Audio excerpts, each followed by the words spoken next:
Euro de football féminin 2013, 18 juillet. Résultat définitif du groupe B. Surprise, l'Italie du groupe A découvre un peu décontenancé le cadeau du groupe B, l'Allemagne. Allemagne-Norvège 0-1.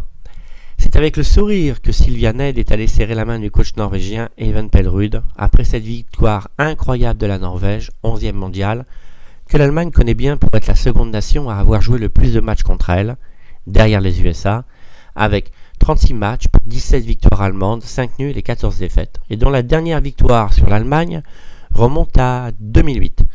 Victoire sur une Allemagne qui reste deuxième mondiale depuis un certain temps, mais qui perd souvent quand même un match par saison.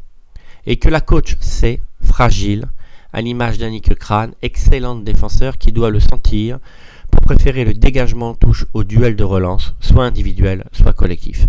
Fragile même avec 2 transversales, la coach le sait, tout en espérant une amélioration, mais sans se voiler la face.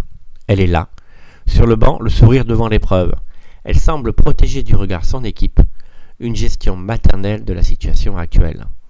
Les historiens du football féminin vous ramèneraient à 1993 pour une défaite allemande à l'Euro.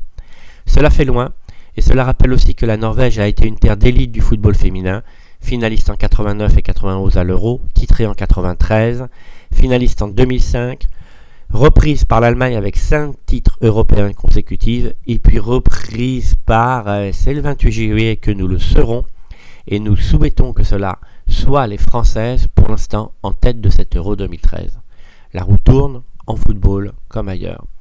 La Norvège me semble être une candidate à prendre très au sérieux. D'abord dans son match contre la France de fin juin 2013, je n'avais pas compris pourquoi le coach, après le but français de Gaëtan Tiné à la 63e, avait changé toute son équipe. 10 changements. C'était un match international. Une photo prise par notre photographe m'avait montré que c'était un vrai compétiteur et une visite sur internet précisait son CV. Il avait été le coach de la dernière couronne européenne norvégienne. J'en ai tiré la conclusion qu'il cachait son jeu. Je n'avais pas particulièrement tort car dans cet Euro, la Norvège, tant contre l'Allemagne que contre les autres adversaires, avait changé son système de jeu. S'appuyant toujours sur un secteur défensif fort pour, comme un boxeur de poids lourd, tenter la gagne sur des périodes offensives courtes mais intenses. Ne se préoccupant pas spécialement de la manière, mais s'intéressant aux résultats. Son commentaire d'après-match sur le site de la Fédération norvégienne, amusant, et cela fait du bien d'être le vainqueur du groupe. Les Norvégiennes sont comme les Françaises. Elles ne se déplaceront pas et joueront leur quart de finale à domicile. Un gros avantage physique et psychologique, un avantage de premier. Il faudra aller les chercher. Ce soir, la France joue contre l'Angleterre 7e mondiale pour faire le meilleur total de points des 3 groupes.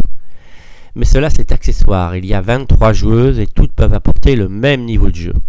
Les matchs de préparation l'ont démontré, alors si elles doivent entrer, la France jouera ce match pour le gagner sans le brader. Suivez les Françaises face aux Anglaises 7e mondiale, qui joueront leur tête pour cette dernière rencontre du groupe le jeudi 20 juillet à 20h30 sur Eurosport ou W9. Un beau match en perspective, le football féminin est un spectacle, ne le ratez pas. William Commegrin pour lesféminines.fr